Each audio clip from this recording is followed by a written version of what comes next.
Man Show, new Austin P Governors head coach Nate James. Hey, he's doing big things within Clarksville. Coach, good to talk to you, man. How you feeling so far, man? Being representing the Govs. Man, I'm still floating on cloud nine, man. I'm excited. Heck of an opportunity, dream come true. To lead my own program and represent a university with such rich tradition and history and support. And I'm just ready to get up there in Clarksville and make some things happen, man.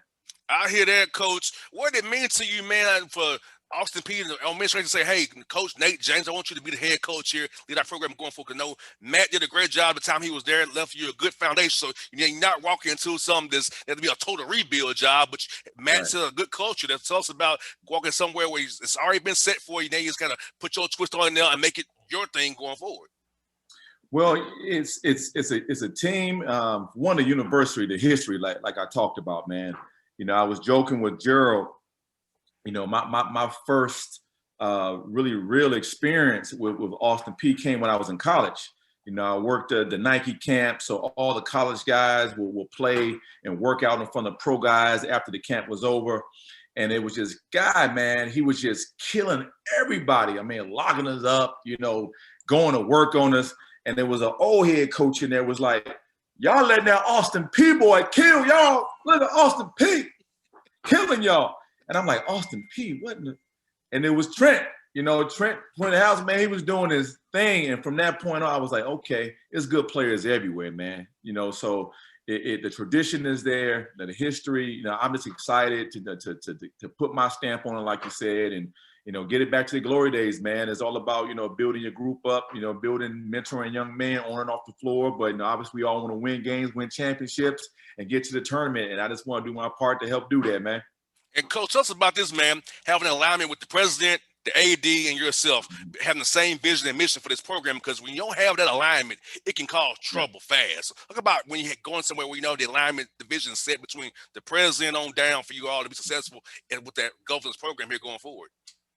Well, with me, no one's going to leave Duke. No coach is going to leave Duke for anything less than what they feel is a program university that has an amazing vision that's going to be in line with what we're already accustomed to in terms of people who want to support, who want to back you, who want to make your experience everything that you want it to be, because they really take the athletic seriously, so they want you to be good. So all the support is there. And knowing Gerald, from his time at Duke, I knew right away I was going to be working for a great guy, working for someone who had the vision, has worked at, Duke and know what we're all about. So I was kind of going into a situation where I felt extremely comfortable. So once I met the president and I heard, from him, it was like President Lakari was, about serving the hood, about helping these, student athletes just become the best men that they can be, not just a player, and just giving everything that you can to make their collegiate experience, a positive one. And that was how I came up in school, man. Of course, we wanted to win championships and play and try to be pros and chase the dream. All that's part of it.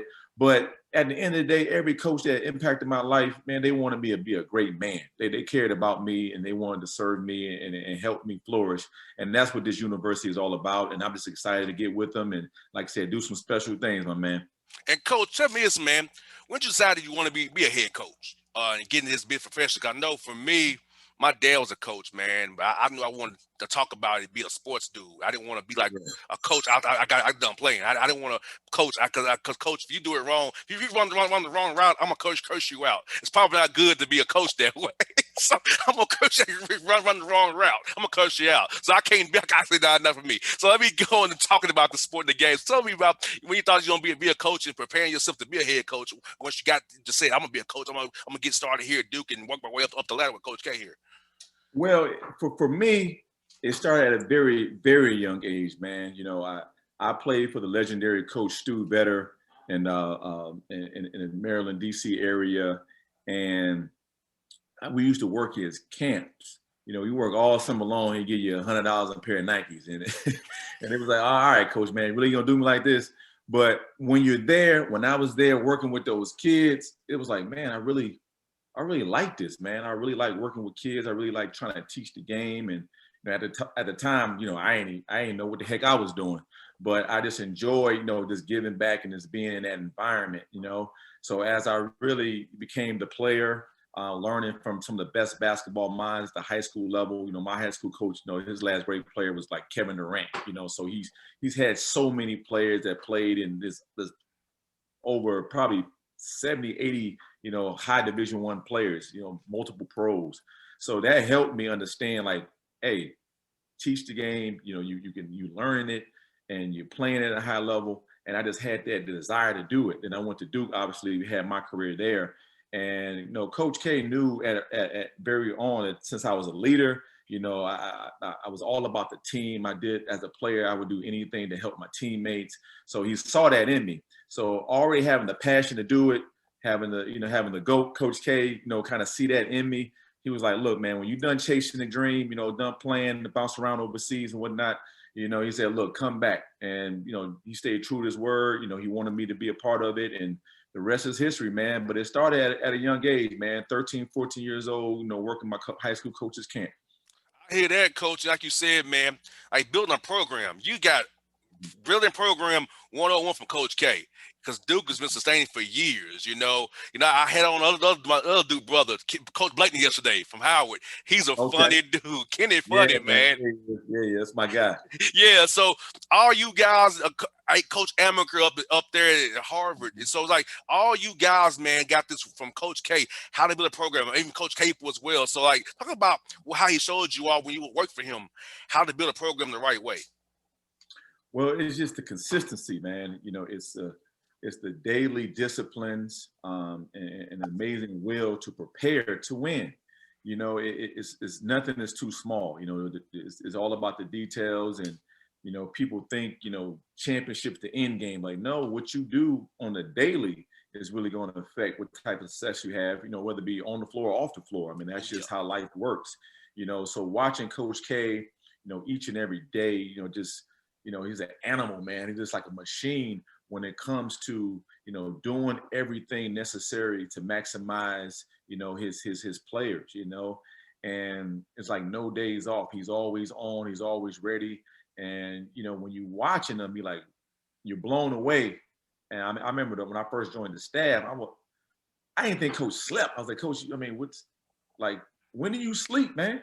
You know, because we'll be up all day, you know, watching film, practicing games. You know, he just an animal. He just wants more. And I just learned that in order to have that success, you have to be committed each and every day to give it your all. You know, the same thing you preach to your players, you got to live that as a coach. So every coach that has come through and has learned under Coach K, you know, we've learned obviously put our own spin and all that stuff on Oh it, yeah. but just the core the values of what we represent, man, it's just the basics, man. So, you know, hopefully I can take that and that lead to my success. But at the end of the day, you know, as long as we preparing to win and we win in that day, everything else is gonna follow.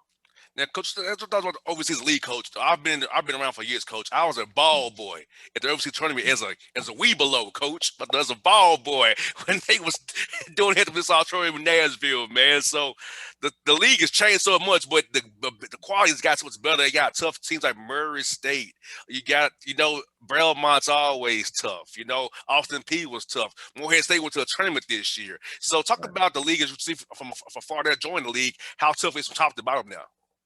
Well, man, you know, you just said it. You know, being at Duke, you know, we've played teams from the OVC. You know, we played Belmont and Murray State and Tennessee State. We played those teams, man, and we tell our guys right away, like, look, y'all looking at the name, or y'all may not know these teams, but they're well coached. They have big time players, and if you're not ready, you know, you're gonna get your butt kicked, man. They're gonna make you work.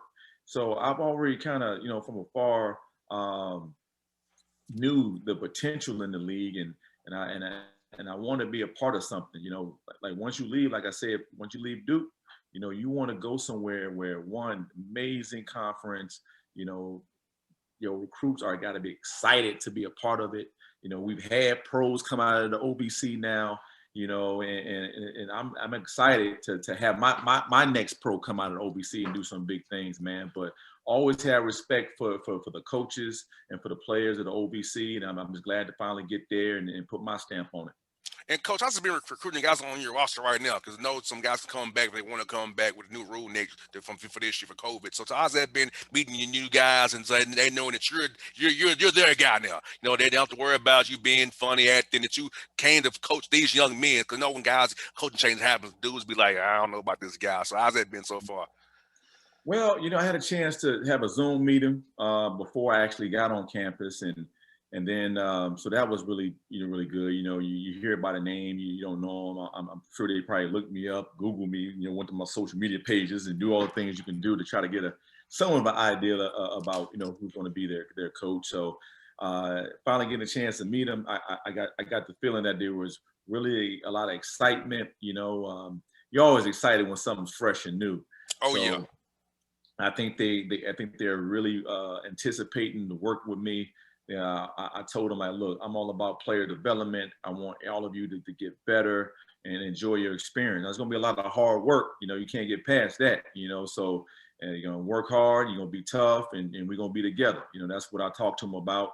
And they seem very excited, man. So I'm looking forward to actually getting there. I'm actually back in North Carolina right now, tying up some loose ends. But when I get back, I want to have those individual workouts so I can see, up close and personal, when I'm working with. Oh, yeah, no doubt. And recruiting Clarksville is going to be good because, you're not that far from Atlanta, Memphis. You can go up north to Indianapolis, Cincinnati. You can get to places really good and not kill the budget, which is also important at the OVC level as well. Bro, coach, the budget ain't what it used to be at Duke, bro. I already know. Bro. Trust me. Yeah. So how's it gonna be, man? See, it's a good place to go get players, man. This is about driving now, not flying.